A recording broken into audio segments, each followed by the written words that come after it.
Dead.Drop. Welcome to Dead.Drop, where mysteries unravel.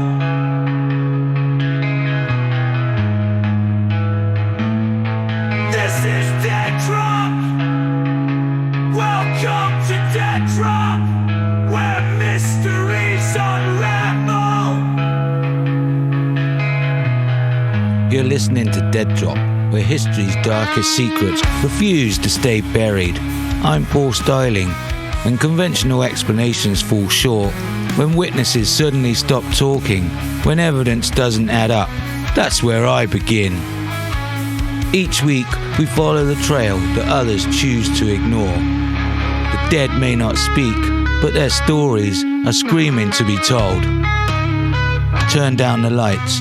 What you're about to hear cannot be unheard. This is Dead.Drop, and today's case will leave you wondering, was Charles Lechmere Jack the Ripper?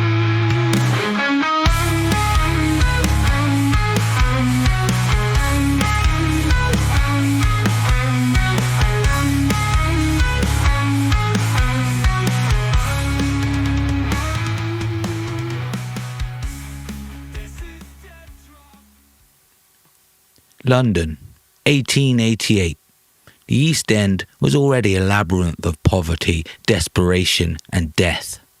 But in the autumn of that year, something far more sinister stalked through the fog-shrouded alleys of Whitechapel. Something that would become legend. For over 130 years, the identity of Jack the Ripper has remained one of history's greatest mysteries. The name alone conjures images of gaslight shadows, cobblestone streets slick with rain and blood, and the terror that gripped London's most vulnerable population. But what if the most notorious serial killer in history wasn't hiding in the shadows at all? What if he was hiding in plain sight, walking the same streets every day, known to neighbours, trusted by police, even praised for his civic duty? What if Jack the Ripper was the very man who discovered his first victim? Today, we're going deep into the Charles Lechmere theory, a case built not on wild speculation, but on documented facts, witness testimony, and a timeline that grows more disturbing with every detail we examine.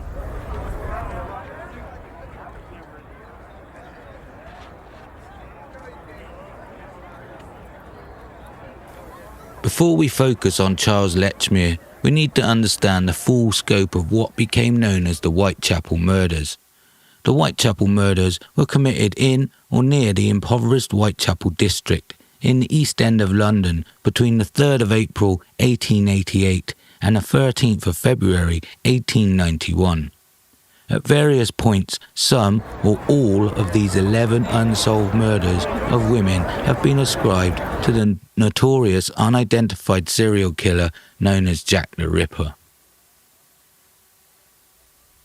The 11 victims were Emma Elizabeth Smith, Martha Tabram, Mary Ann Polly Nichols, Annie Chapman, Elizabeth Stride, Catherine Eddowes, Mary Jane Kelly, Rose Milett, Alice Mackenzie, Frances Coles, and one unidentified woman. Each represents not just a case file, but a life cut short in the most brutal fashion imaginable. Let's examine the timeline and locations of these murders, because geography will become crucial to our investigation of Charles Lechmere. Emma Elizabeth Smith was attacked on April 3rd, 1888 on Osborne Street. She survived the initial attack but died from her injuries the following day. Martha Tabram was found dead on August 7, 1888 in George Yard Buildings. Martha Tabram, née White, born 10th of May 1849, died 7th of August 1888, was an English woman killed in a spate of violent murders in and around the Whitechapel district of East London between 1888 and 1891. She may have been the first victim of the unidentified serial killer Jack the Ripper. She had been stabbed 39 times. Mary Ann Polly Nichols was found on August 31st, 1888 in Bucks Row, and this is where Charles Lechmere enters our story directly. Annie Chapman was discovered on September 8, 1888 in the backyard of 29 Hanbury Street. Annie Chapman, born Eliza Ann Smith, 25th of December 1840, was the second canonical victim of the notorious unidentified serial killer Jack the Ripper, who killed and mutilated a minimum of 5 women in the Whitechapel and Spitalfields districts of London. The double event occurred on September 30th, 1888. Elizabeth Stride and Catherine Eddowes were both killed in the early morning hours of Sunday the 30th of September, 1888. Stride's body was discovered at approximately 1 a.m. in Dutfield Yard off Burner Street, now Enrique Street, in Whitechapel. 45 minutes after Stride's body was found in Dutfield Yard, Eddowes' body was discovered in Mitre Square, within the City of London. Eddowes' throat had been severed and her abdomen torn open with a deep jagged wound. Her left kidney had been removed along with a major portion of her uterus. Mary Jane Kelly was found on November 9, 1888, in her room at 13 Miller's Court, Dorset Street. Her murder was the most brutal of all, with the killer having had time and privacy to carry out extensive mutilations. The remaining victims, Rose Milett, Alice Mackenzie, Frances Coles, and the unidentified woman, were found between 1888 and 1891, though there's debate about whether they are all victims of the same killer. Now, keep these locations in mind as we examine Charles Lechmere's daily route to work and his potential presence in these areas.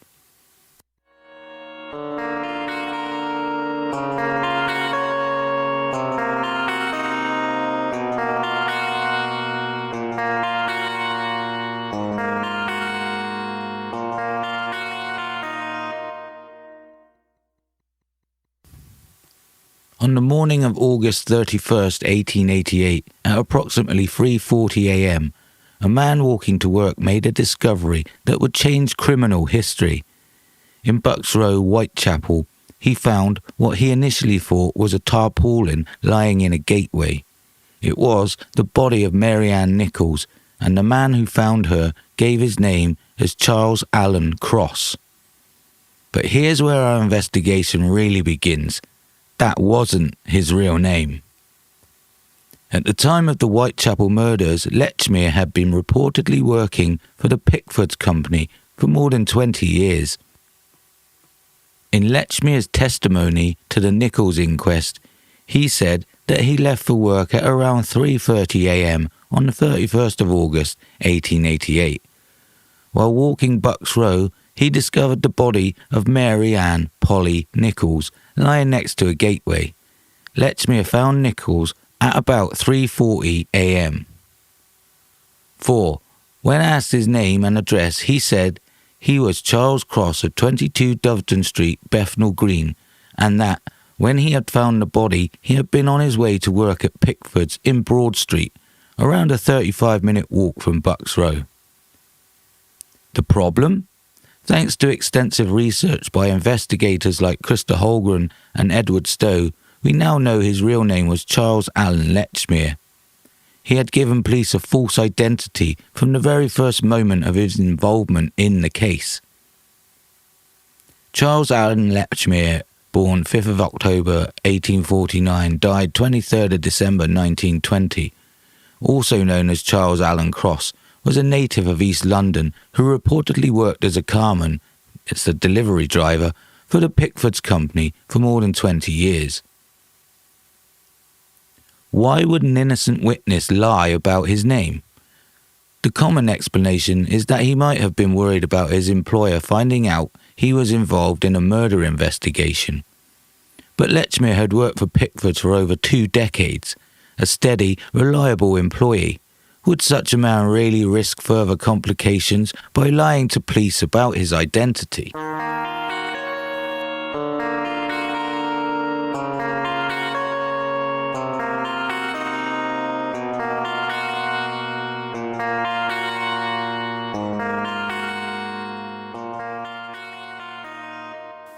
Let's examine the timeline of that morning in Bucks Row, because the mathematics of time and distance may hold the key to this entire mystery. He lived at 22 Dovedon Street, Bethnal Green, and worked as a carman or cart driver for Pickfords. On the morning of 31st of August 1888, he was walking through Bucks Row on his way to Pickford's depot in Broad Street when he found the body of Polly Nichols. Lechmere told police he left for work at around 3:30 a.m. and discovered the body at 3:40 a.m. But researchers have calculated the walking time from his home in Dovedon Street to Bucks Row. The distance and typical walking pace suggests he should have been in Bucks Row significantly earlier, potentially 10 to 20 minutes before Robert Pool's arrival. This discrepancy is crucial. If Lechmere left at his usual time and walked at a normal pace, he would have had time alone with Mary Ann Nichols before anyone else appeared on the scene. Time enough to commit murder. But the timeline gets even more suspicious when we examine the blood evidence. According to his first press interview, Robert Pool, who was walking some distance behind, first noticed him standing where the woman was. In reports of his inquest testimony, Pool said he saw him in the middle of the road. When Robert Pool arrived on the scene, he later described finding Lechmere standing in the roadway. Pool's account is crucial because it describes what they observed when they examined the body together. According to Pool's testimony, when they approached the body, there was no visible blood. Both men noted that the woman's hands and face were cold, but neither mentioned seeing blood around the throat wound. Pool even suggested they prop the woman up, thinking she might still be alive, but Lechmere refused to touch her. Here's where the timeline becomes truly chilling. When Police Constable John Neal arrived at Bucks Row just minutes later, at approximately 3:45 a.m, he immediately noticed blood oozing from the wound in Nichols' throat. The removal of Nichols' body from the ground revealed a spot of congealed blood approximately 6 inches in diameter with a trickle running into the gutter. Think about this carefully. If there was no visible blood when Lechmere and Pool examined the body, but fresh blood was flowing when the constable arrived just minutes later, how recently had Mary Ann Nichols been killed? The medical evidence suggests that blood continues to flow from wounds for only a short time after death, particularly throat wounds of this severity. The absence of blood during Lechmere and Pool's examination, followed by its presence when police arrived, suggests the murder had occurred within minutes of the body's discovery. This means Charles Lechmere was potentially in Bucks Row when Mary Ann Nichols was killed, or immediately after her death. The question becomes, was he the first witness on the scene, or was he the killer returning to admire his work?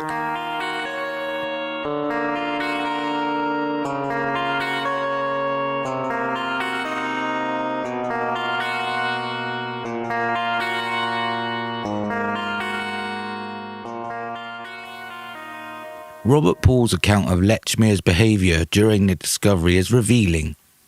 When Pool suggested they help the woman, thinking she might still be alive, Lechmere's response was immediate and firm, "I am not going to touch her." For a man who supposedly stumbled upon what he thought was a drunk or unconscious woman, this reluctance seems odd. Pool was willing to help, Lechmere was not. Was this the reaction of someone genuinely concerned about a potential victim, or someone who already knew the woman was beyond help? Additionally, Lechmere showed Pool the body, but made no suggestion that they should seek immediate police assistance. Instead, both men continued on their way to work, only reporting the incident when they encountered a police constable further along their route. This behaviour pattern, discovering the body, showing it to a second witness, but not immediately seeking help, could be interpreted as the actions of someone who wanted to establish an alibi while avoiding deeper police scrutiny. To understand why Charles Lechmere has become such a compelling suspect, we need to map his daily movements against the locations of the Whitechapel murders. He could go along Whitechapel Road or through Old Montague and Wentworth Streets, or follow Hanbury Street. Polly Nichols was murdered on his path to work in late August, but 2 other killings had already taken place along these routes, and one of them could have been committed by him. Lechmere's route from his home at 22 Doveton Street to the Pickford's depot in Broad Street would have taken him through the heart of the area where the murders occurred. Depending on which path he chose, he could have passed near the locations where multiple victims were found.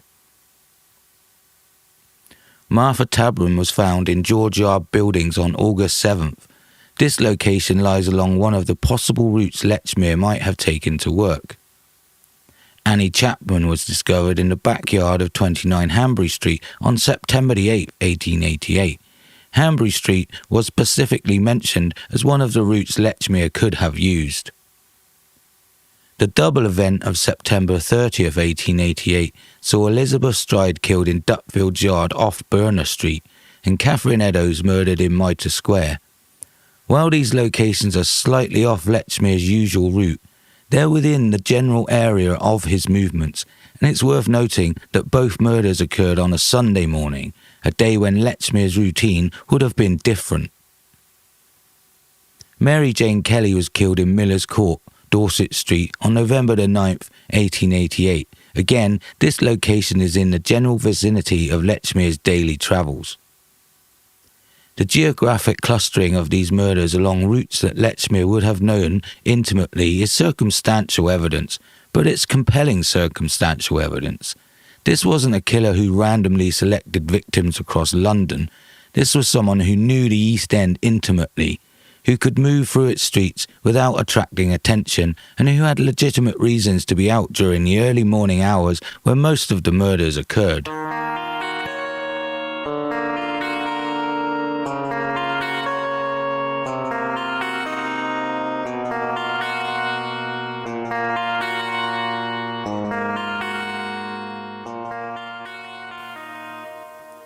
Charles Lechmere's job as a carman provided him with the perfect cover for his activities.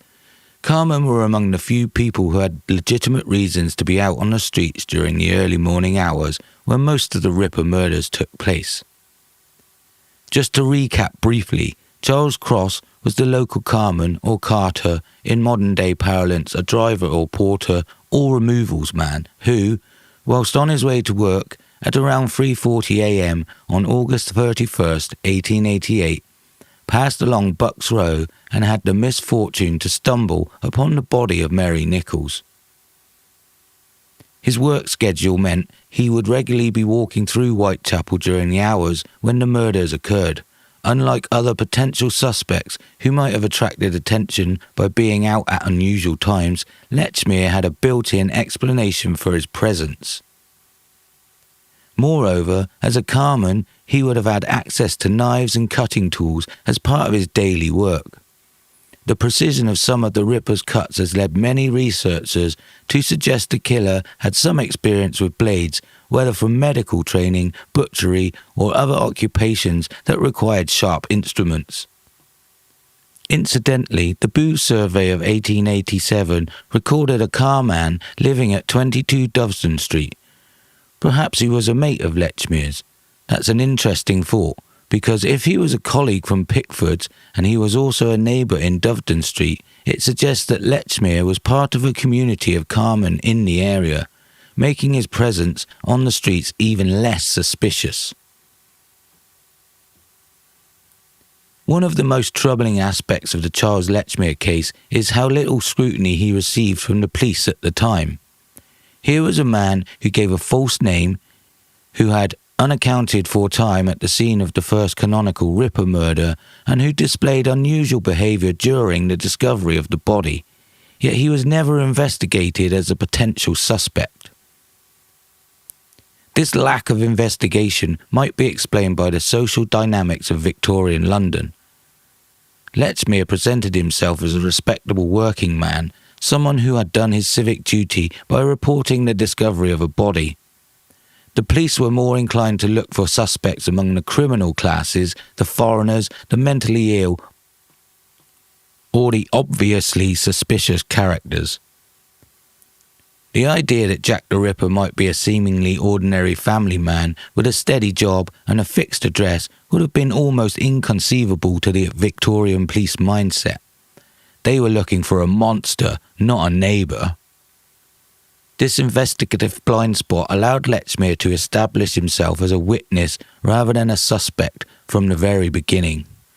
Once that role was fixed in the official record, it became extremely difficult to reconsider his position in the case.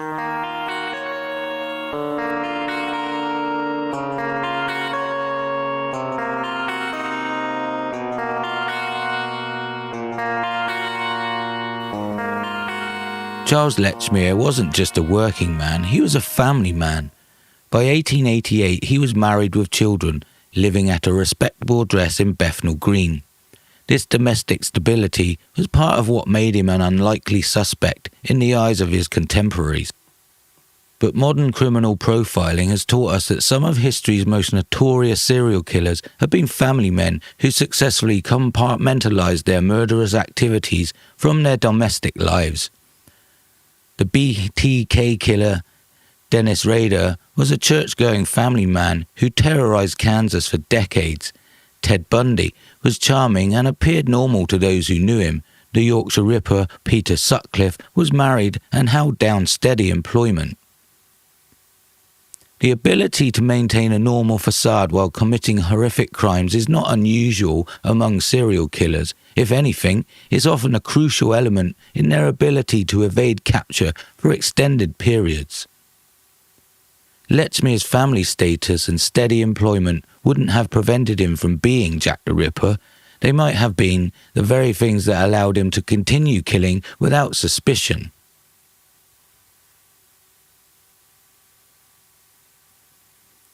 The question of why Lechmere used the name Cross instead of his real surname has been the subject of extensive research. While he had family connections to the Cross name through his stepfather, the fact remains that he consistently used Lechmere in official documents throughout his adult life. Lechmere, in fact, did provide his address to Coroner Wyn Edin, Baxter and the inquest jury, and this was recorded as 22 Dovedon Street, Cambridge Road, in the Star newspaper, Monday the 3rd of September 1888. The use of an alternative name at the inquest becomes even more significant when we consider that this was his first interaction with the police regarding the Ripper case. If he was innocent, why start with a deception? If he was guilty, the false name would serve several purposes. 1. It would make it more difficult for police to investigate his background and movements. And 2. It would prevent his real name from being associated with the Ripper case in newspapers. And 3. It would allow him to maintain his anonymity while still appearing to cooperate with authorities. The fact that he provided his correct address suggests he wasn't trying to completely evade the police, but rather to control how much they could learn about him.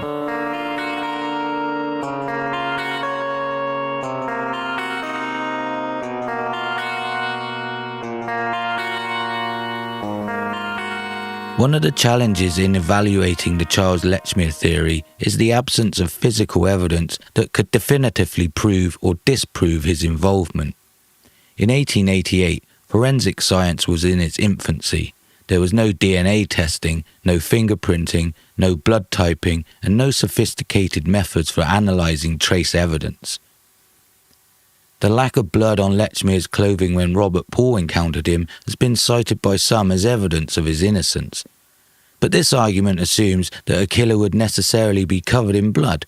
The reality is that the method used in the Ripper murders, a quick cut across the throat followed by abdominal mutilation, could potentially be accomplished without getting significant amounts of blood on the perpetrator, especially if he was experienced and careful.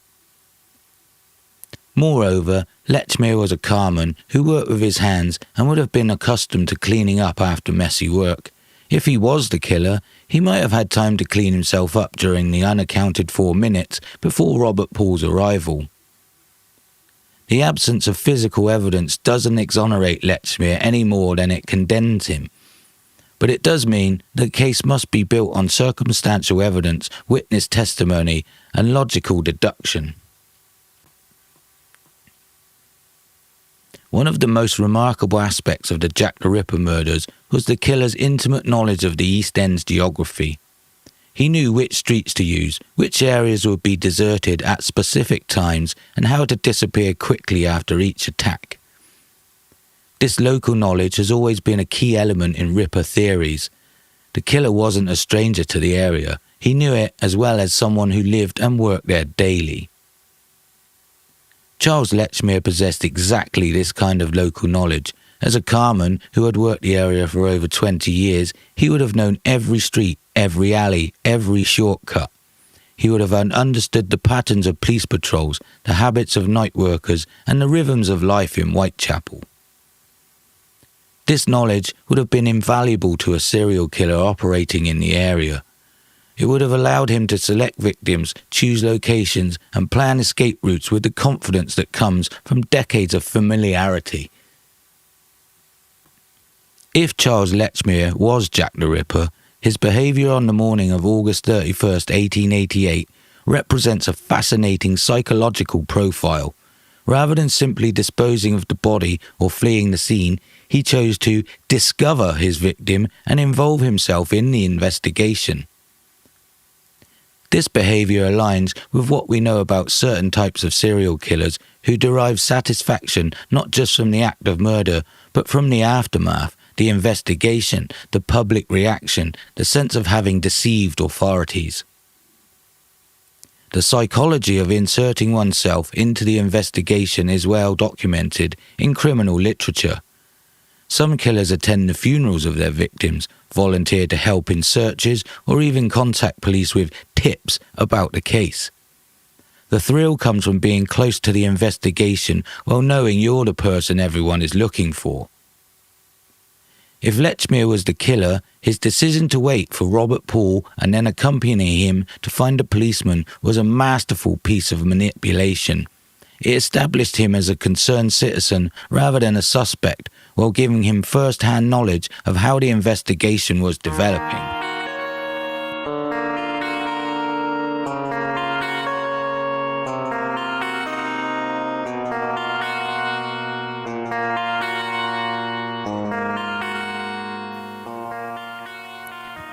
One of the strongest pieces of circumstantial evidence in the Lechmere theory concerns the timing of when the murders stopped.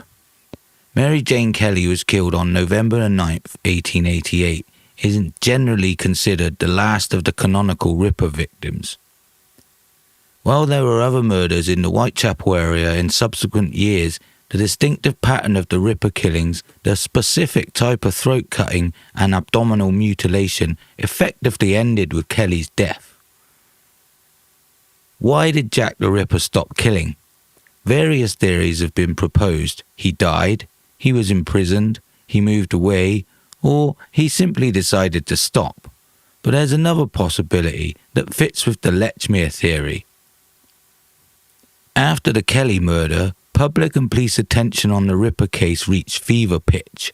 The murder had been the most brutal yet, and it had occurred indoors, giving the killer time to carry out extensive mutilations.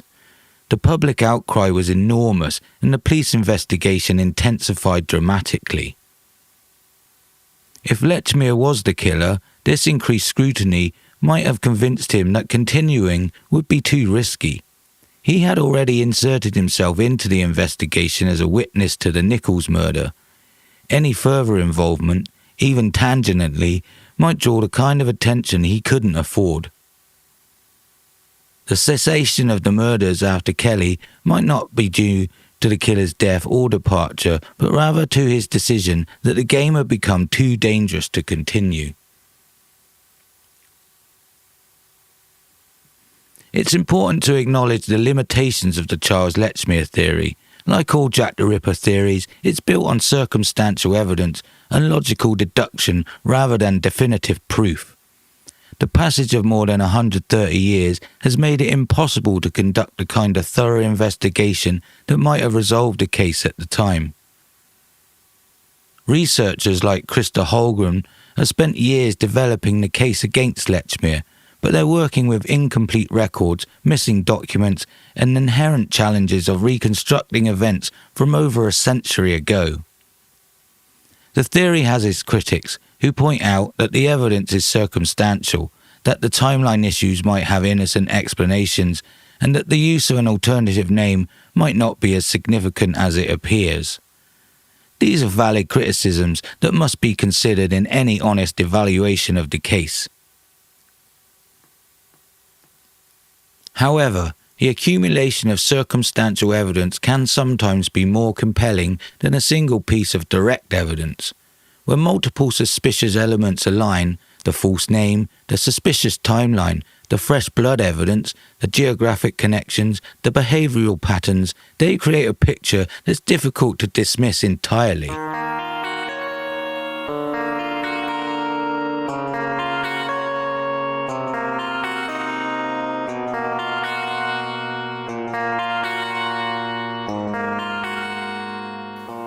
In recent years, the Charles Lechmere theory has gained traction among serious Jack the Ripper researchers. It was featured in a Channel 5 documentary, Jack the Ripper, The Missing Evidence, and has been the subject of several books and academic papers. What makes the theory particularly compelling to modern investigators is its basis in documented facts rather than speculation. Unlike theories that rely on exotic conspiracies or circumstantial connections to famous figures, the Lechmere theory is built on verifiable evidence, witness testimony, inquest records, census data, and employment records. The research has also benefited from modern investigative techniques applied to historical evidence. Computer analysis of walking times and distances, detailed mapping of the murder locations and Lechmere's route, and psychological profiling based on his documented behaviour have all contributed to a more sophisticated understanding of the case. While these modern techniques can't definitively prove Lechmere's guilt, they have certainly made the case against him more compelling than it appeared to his Victorian contemporaries. In focusing on Charles Lechmere and the technical aspects of the case, we must not lose sight of the human cost of these crimes. The 11 women who died in the Whitechapel murders were not just case studies, they were real people with real lives, hopes and families. Mary Ann Nichols, the woman Lechmere found in Bucks Row, was 43 years old and the mother of 5 children. She had fallen on hard times and was working as a prostitute to survive. Her father described her as someone who didn't have any enemies. She was too good for that. Mary Ann Polly Nichols was buried on Thursday, 6th of September 1888. That afternoon, Polly was transported in a polished elm coffin to Mr. Henry Smith, Hanbury Street undertaker. The cortege consisted of the hearse and 2 mourning coaches. Each of the victims had a story, a life that was cut short by violence. Whether Charles Lechmere was responsible for their deaths or not, their memories deserve respect and their cases deserve the continued attention of researchers and investigators.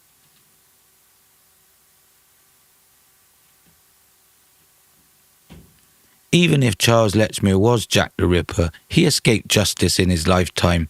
He died in 1920, having lived a long life after the murders. If he was the killer, he took his secret to the grave, leaving behind only the breadcrumbs of evidence that modern researchers are still trying to follow. This raises difficult questions about justice and closure. Can there ever be true resolution to a case like this? Does it matter if we identify Jack the Ripper more than a century after the crimes, when both the perpetrator and all the witnesses are long dead? Perhaps the value lies not in achieving legal justice, which is no longer possible, but in achieving historical truth, understanding who committed these crimes and why they were able to evade capture for so long can inform our understanding of both criminal behaviour and the limitations of Victorian law enforcement. The Charles Lechmere theory, whether ultimately proven or disproven, represents the kind of rigorous historical investigation that honours the memory of the victims by refusing to let their cases be forgotten.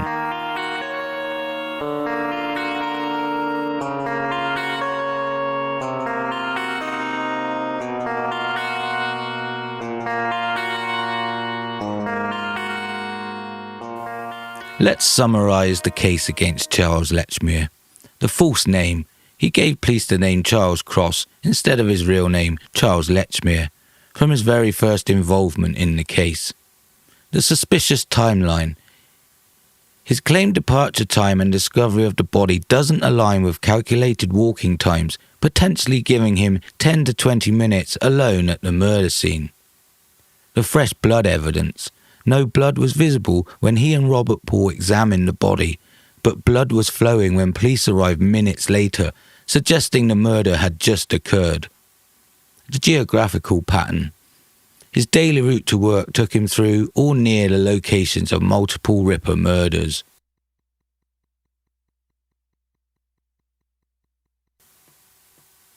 The behavioural anomalies. His reluctance to help the victim, his decision to continue to work rather than immediately seeking police help, and his insertion of himself into the investigation. The professional cover. His job as a carman gave him legitimate reasons to be on the streets during the hours when murders occurred and access to cutting tools. The local knowledge.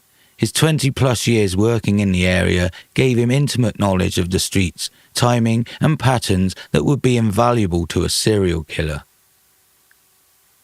The timing of the cessation. The murders stopped after the Kelly killing, which occurred at a time when continued activity would have been increasingly risky for someone already connected to the investigation.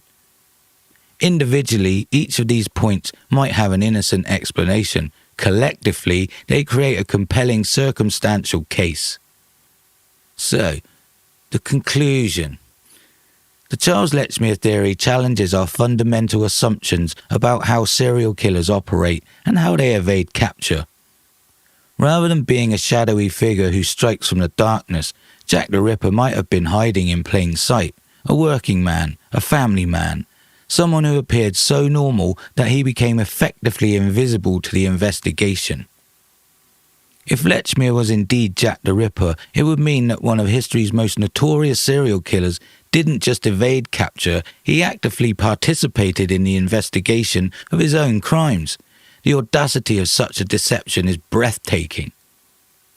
But it would also mean that the answer to one of history's greatest mysteries was there from the beginning, recorded in the inquest testimony and police reports that have been available to researchers for over a century.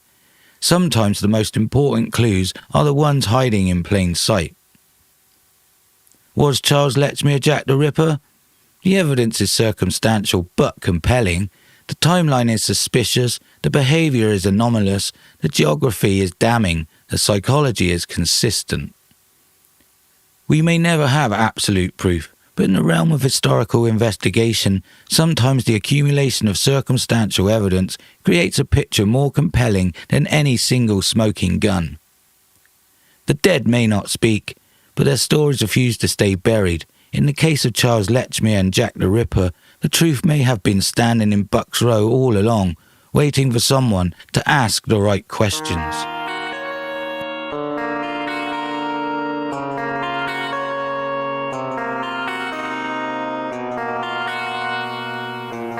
On the morning of August 31st, 1888, two men walked through the fog-shrouded streets of Whitechapel. One was on his way to work, living an ordinary life in extraordinary times. The other was Jack the Ripper. The question that has haunted researchers for over 130 years is simple. Were these two different men, or were they the same person? Charles Allen Lechmere, carman, family man, witness, and perhaps the most successful serial killer in criminal history. A man who may have committed murder and then convinced the world he was a hero for finding the body. I'm Paul Styling. If you have any thoughts on today's case, theories about Charles Lechmere, or information about the Whitechapel murders that hasn't been considered, I want to hear from you. Send your thoughts to Dead.Drop podcast deaddrop@gmail.com or leave your theories in the comments below. Until next time, remember, sometimes the most dangerous predators are the ones who look most like prey, and sometimes the person pointing at the monster in the shadows is the monster himself. You listen to Dead.Drop, mysteries revealed on Dead.Drop. And thank you for listening to Dead.Drop. Hit the like and subscribe. Now you've listened to Dead.Drop, this mystery of Dead.Drop. We'd like to hear your point of view, so send them in to Dead.Drop. We'll share your point of view.